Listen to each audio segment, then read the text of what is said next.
Hi everybody and welcome to another episode of Between the Sheets with Spike. I'm here with my very, very good friend TeeJay Adams. Hello. TeeJay is kind of like my road trip sidekick, my helper during drag shows. You're the one that you're like, your tits are too high, push them down. Yeah. Push them down. You know, That doesn't look good. That doesn't look good. But you're a dresser for our show. I am. You dress for Charlie's Angels. You're the head dresser right now. I am. Might change next week depending on how you do this interview. Kidding! Just a joke! Well, it's a joke! But how long have you been dressing for us? 6 years, almost 7. 6 years, almost 7. Wow! Yeah, I've been doing it for you for 2, and with Ashley with 4. Ashley was a crazy one to dress. At times it's like, and this, and this, and this. And there's like a lot. 18 layers. 18 Yes. layers on that girl. That's why she doesn't have a big butt. She's just wearing a lot of clothes. A lot of clothes and everything. So recently we have been like traveling together a lot. Like I'm like, hey, want to travel to this city and then to this city and go here and then next week go do this. You know, I hate to drive. I don't want to drive. That's my big thing. And I'm like, and it's always funner on a road trip if you've got somebody with you. Right. So if you've seen on my Facebook page, there's been a ton of like, this is TeeJay and I, or this is Jay and I, this is Annie and I. Yeah, that's because I'm always getting somebody else to drive. Yeah. and I'm in the passenger seat generally. But we've gone on a lot of road trips, and during that time we've had like a ton of time to talk. Yes. You know, depending on whether it's 3 hours, hour and a half, whatever. And this is not the first time we've been in bed together. Not even close. Yeah. Yeah, the one that'll premiere next week with my friend Lisa, we were in bed together. We did it in bed together at the Shiloh. And she's like, this is not our first time. Yeah. And I was like, oh, yes, when we worked for Estee Lauder and all that stuff. Yes. Okay. Kind of a hooah. Yeah. Ah! God, I thought I was going to be the diva bitch. But, so we've had we've had a lot of time to talk, yes. And I'm just now discovering things about you. And you're a person who, you really believe in karma. I do. Absolutely. And I've been talking recently about people need to be nicer to each other. Yes. Have you noticed kind of a weird shift in the way people are? Yeah, you know? I have actually. Mm-hmm. Just this last weekend we had a 5K, and I'm not going to say when or where because I don't want to offend anyone. But anyways, it was one of the worst runs for us for people-wise. They were rude. Nobody said excuse me. Everybody was just oblivious. They wouldn't let you run past them. They were walking 3 wide with strollers, and just it was one of the worst runs we've had. And I was like, what is going on with people? This is not good running etiquette. You know, and I just like, I don't know what was going on, but I've never had a worse race, and it was here in Pocatello. Oh gosh. Yeah. Yeah, because I've noticed that, like, you know, people just seem to be getting like crankier and crazier and more demanding. And then, like, if you look on Facebook, I mean, nope. I love everybody's positive little posts where they're like, today is a sunshiny day. Look at the monkey. I mean, I love those and everything, but like, there's a lot of people who are having problems with people being transgendered, people being, you know, gay, coming out, different things like that. And then, I mean, you kind of got like scooted into the gay community in a way. In the beginning, I'll let TeeJay kind of tell this story. I thought she was being a beard for some gay man, and I was like, I told her I didn't like her when I first knew her. Oh no, I hate you. The exact words. You know I hate you, don't you? And I said, yes, I do. That's 12 beers and 6 shots deep, by the way, okay? And she says, well, you can hate me too. And I said, I have no reason to hate you. You haven't done anything to me. And it kind of shook you, and you're like, what? But if I hate you, you're supposed to hate me. I'm like, that's not how I roll. I don't do things like that. So. And I mean, again, I discussed this on another one of my things that, you know, when I was first out as a queen, I was like, oh, you got to be a bitch. Right. You got to be a bitch. But I learned I didn't want to be a bitch. Yeah. So I turned and I went, okay, so I don't really hate you. Yeah. And you go, I know. And I'm like, I'm going to go get a shot. And I just kind of like walked off, you know? So. It was the beginning of our beautiful friendship. Yeah, well, truthfully, yeah, I kind of opened the door. Yeah. It's kind of a rude way to open the door, but it really didn't. I mean, we're really close right now. You know, if I have a problem, I call you. If, you know, you want to talk about something, you know, we talk about something. You know, we vent. And she comes in for facials every 3 weeks, and we never shut up during the whole facial. Not even once. Not even once. Yeah, no. I'm like, you want music? And you're like, why? What for? We're Really talking. gossip. Yeah, truth. But how do you feel about, I think the gay community in Pocatello is a lot different than gay communities in other cities. And from your perspective, as like a straight woman, but you're integrated really into the community. What do you think of the difference in communities?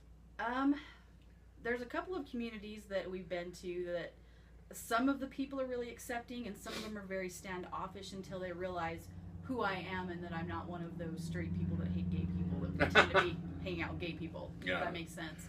So, but I've been accepted with a lot of them. Some of them are very closed off, and they have their own reasons for that, and that's fine. I don't care.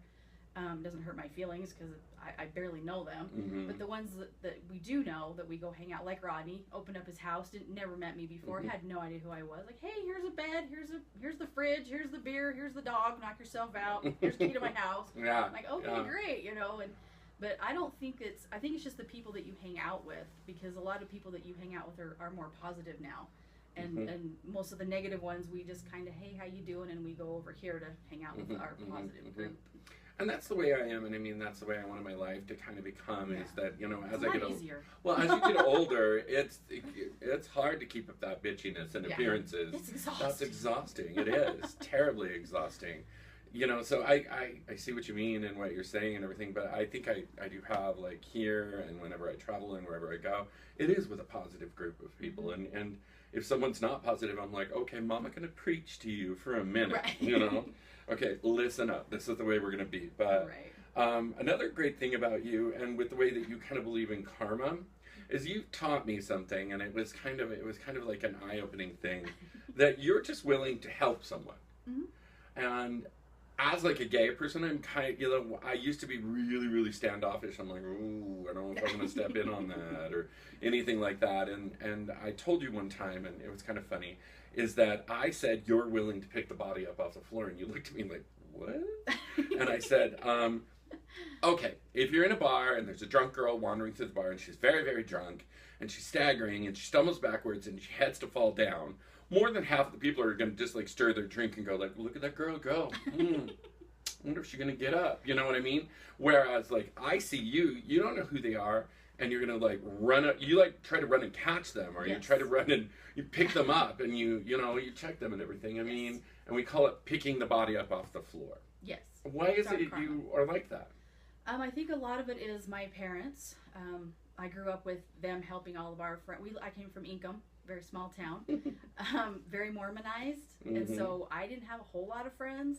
So we were kind of a tight-knit group, and my parents weren't Mormon either, so they had kind of a tight-knit group, and we just always, that's just how we were. And then when I went into the military, I kind of learned how to do it better, I guess, mm-hmm. like the CPR and all that other stuff. And so I basically, that's just what I do. And then I start looking around, and I'm like, if I were that drunk person, I would want somebody to help me. Right. Because I don't know what this person's been through. Is she celebrating? Is she just get broken up with her boyfriend? I mean, I don't know why she's drunk, and maybe she didn't mean to get that drunk. Mm-hmm. He, she, whatever. So I look at it like this. When I see older people, I help them a lot. Mm-hmm. Because I hope that if my grandfather or my grandmother ever needed help, someone would be there for them. Right. Kind of pay it forward situation. Kind of pay it forward. One of the things that I started doing a couple years ago was I go to Wendy's every day for my iced tea, and sometimes when I go through the drive-thru, there'll be a long line around the back. And if somebody lets me in and it's not technically my turn, I will buy their lunch. Oh. I will go up to the door and say, I want to buy that person's lunch. Well, just recently I found out that it doesn't stop there. Right. Like, that person will buy the next person's lunch, and that person will buy the next person, like 4 or 5 people in a row. And so I was like, that's awesome. So then I started doing it at least once a week, making sure that I do that. I one time was going through a line, and I got like a $5 coffee or something, and the person in front of me like paid for my coffee, and then I got up there and I'm like, well, how much is the one behind me? I'm going to pay for theirs. And they're like, $30. And I'm like, least I asked. Yeah. At least you tried. That's close. Was there. Sometimes you just can't financially do that. But yeah, I mean, and I've noticed that the more I do that, the more it comes back to me, and my life's a lot easier, and like the big drama things aren't as big and dramatic anymore. And I remember once where we kind of did something like that. We paid for somebody as we were on a trip or something. And then the next thing we know, something nice happened to us. And then something else nice happened to us. And I'm like, I get it. Yeah. We picked the body up off the floor. That's right. We did. That's People right. are like, what are you talking about? Did you murder Did someone? you kill someone? Yeah, true. And then pick them up? True. Well, maybe. True. If I accidentally murder you, I will pick you up. Because I got to dispose of the body because I ain't That's getting right. caught for that That's shit. right. So do you feel that this positivity, is it something you're going to like kind of like use and move forward with and hope that it catches on? Is that the way you think we're gonna start being nicer to each other? I would hope so. Mhm. I would love that, obviously. Mhm. I don't know if it will because there's a lot of resistance. Yeah. Just like there's resistance to the transsexual community, there's a lot of resistance about being nice. I don't understand why that is. Mhm. But a lot of people do. They're just born rude, or they're not told, or they're not It's a taught learned how to behavior. be. It's Like a one of learned behavior. my favorite stories is I started working for Ashley, dressing Ashley, and I hear Annie, do this, do that, grab this, give me that, da da da da da, and I turned around and I said, please. And she looked at me like I had just slapped her across the face. And I said, you catch more flies with honey. And ever since then, it's kind of a running joke, but I've noticed that ever since then, everybody says please and thank you, and it works a lot better. It runs a lot smoother, I think, because the dressers feel appreciated, and we feel like you know that you need us there, you know, and then we in turn do a better job and run our asses off for you. And Well, yeah, and I can understand, you know, kind of what's going on with Annie. You've got 3 minutes right to get out of your clothes, get into the next Yes. wig and outfit, and get back on stage. And so, you know, you're just anxious. You're just like, Right. everybody move quicker! right. You And know, I I think mean... a lot of that is trust in your dresser too. Oh, for sure. For sure, because, you know, like you told me to go find your bra, and it took me 2 seconds, and I'd forgotten about it for 10 minutes. I know, I was like, Where's my did you bra? have them look for the bra? And you're like, Yeah. oh, it's right here. And I'm like, how you planted that? I really I've been didn't. looking for it half an hour. You need to look down. I know, I where didn't look short down. kids live. I don't know where you people are. I don't know what you do.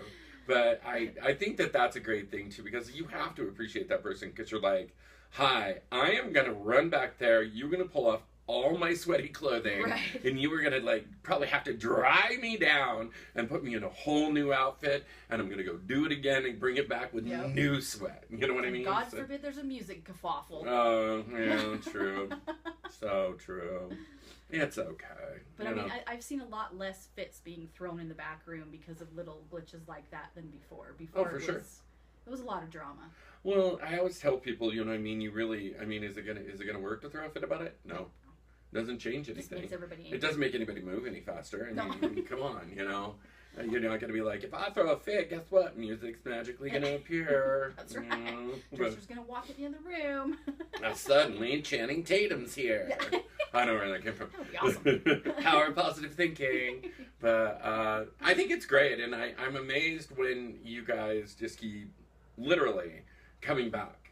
I mean, that's the one thing that I'm like, God, you came back for another round of this? Because it's... And I travel with you now. And now you travel with me and now do I it. got it down. I mean, You know, you're all like, you know, you can do that yourself. You know, I'll zip it up, but that's it. You can pull that up, right? okay. It's all good. It's good. And I've grown to know you, and that's good. And you are a very positive person. You have I a try. positive impact on my life. But it's something I had to learn from knowing somebody. And it's so weird to think that how many years ago I was all like, 8 you know, years. because I was that. 8 years you hated me. I was that bitch. I was, you know. But it only took like one night, and I was like, okay, different now. But like, Well, you basically told me nobody can be that positive all the time. You've got to be a bitch at times. And I'm like, but I don't have to do it in public around people. You're like, you should see me at home. That's right. Levi just cowers in the corner. Yeah, well, that's before I even knew Levi, so Right, true. that was true. a whole other. True. whole other I put episode. up this picture. This is usually where my mom is. Oh, This is I me love and you that. at your wedding. I performed your You ceremony. did. They made me stand on a rock and say 18 paragraphs of stuff. And foliage. And foliage and the That you damn love. foliage. We had to drive Love. clear out of town. I'm thanking God I'm not in drag. And like then we just kept getting deeper and deeper into this foliage. And I'm like, this is where they hide bodies, you know. When they kill people, this is where they bring their bodies. Yeah, we have. And then we stood out on a rock, fear of heights. I was on the highest point of the rock over the river. And then I had to pretend to look calm and read. all of this. Which you did very well, by the way. Oh, I gotta tell you, that was the only thing I could do was like just keep looking at the words. You know, like, I won't let you fall. I promise. I will catch you. They were videoing. Of course, I was fine. But so, thank you for coming in, and I wanted to talk about that and everything. But I want to do a little game with you. Lord. I know you'll probably suck at this. I probably will. Because you've been around drag queens now for all these years, and you've heard of different things that drag queens say or do, like drag queen terminology and everything. So, I'm going to ask you something. I'll start off with an easy one. What is a beard? Oh, girl, are you a beard? You just called me that a second ago. Uh-huh. Like a fake girlfriend for a gay guy? Right. Someone who covers up knowingly, pretends to be that person's significant other because they aren't out as being gay. Yeah, but he was. He was, but he was out. We were just playing. Anyway. All right, totally. What are chicken cutlets? I have no clue. We say it all the time in the back. I know, but I don't listen. Hand me. Oh. I'm busy. I got things to do. Hand me my chicken cutlets. Your boobs. Yep. Small boobs that look like chicken cutlets. Right there you go. Annie's boobs. No, she wears my old boobs. They're big. That's true. She wears big boobs now. I wear Nerf balls. Yeah. All that stuff. Okay, what is it to beat something? To beat something? Yeah. In drag terms. Yeah. Like, I'm gonna beat a mug or beat a face. Putting your makeup on? Yes. God, I'm good at this. You just have to think about it. You just have to think about it. Okay, what is to be fishy? Sweaty? No. Oh, that drag queen looked fishy. Oh, you just said this in your last one, huh? Uh-huh. I can't remember what it is. You need to pay attention. I do. It's when a queen looks really feminine or really real. She looks like fish because we always say, it smells like fish in here. Oh. So she's fishy. I don't know what that means and I don't ask. Well, you need to start asking. I don't want to know. Okay, what is a hog body? A hog body? A hog body. It's when a drag queen has no curves and it's not cinched in. Oh, that girl got a hog body. No curves. No curves. No curves. What is it to kai kai?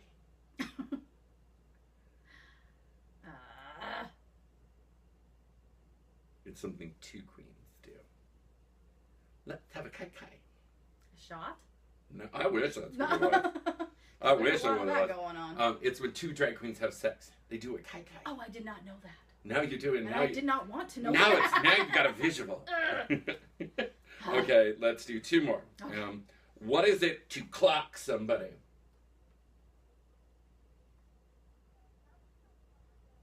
It's like if I were to turn and go, oh, Ashley, I'm going to clock your makeup, clock those shoes, and clock that ugly dress. Stop them? No, you point out their flaws. Oh, God. I really wouldn't do that to you, Ashley. Okay? Not now. And last one. This one is, I think, funny, and I didn't know this is what it meant. Oh, God, I'm until I looked it up. But, like, this was a good one. What is it when you say, oh, hunty?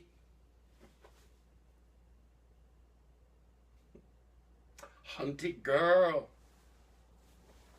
I don't know. A trans boy that you think is cute? I don't know. Maybe his name is Hunter. Maybe. Maybe he's a gatherer. No, it's a mixture of two words. Honey and C word. Oh. And it's a compliment when you say it to a drag queen. Oh, you hunty? Is that something like bless their little heart? Bless their heart. Don't get mad. Don't get mad. But bless your heart. Totally. Why are you so mad? I said don't get mad. Yeah. I gave you a disclaimer. I said, well, don't get upset. But don't get mad, you heinous bitch. Yeah. Why are you mad? I said, don't get mad. You don't listen. Why are you not listening? I'll clock you. I'll clock you. I'll clock you after you get done beating that mug, auntie. Don't use them all in a sentence, okay? Oh. It sounds wrong. Yeah. Yeah. All right. Thank you for coming in again. Thank Middle you of for the having day. middle of summer, I turned on my air conditioning just so I wouldn't be like, how's everybody? Yeah, I got my long sleeves on. Oh, I know, and I'm wearing my Batgirl. Like, I'm like, Batgirl. this is what a drag queen would not wear to bed, but I'm pretending it is. And all that fun stuff. Okay, everybody, look for more episodes. I'll be traveling in June, so I'll be out getting a lot of interviews done while I'm out doing that. So there'll be more and more and more to come. So comment below about anything you would like to say about what we've talked about here, or what you would like to see in future episodes. Watch, like, and subscribe. 3 easy steps. And we'll see you again between the sheets with Spyke. Bye. Bye.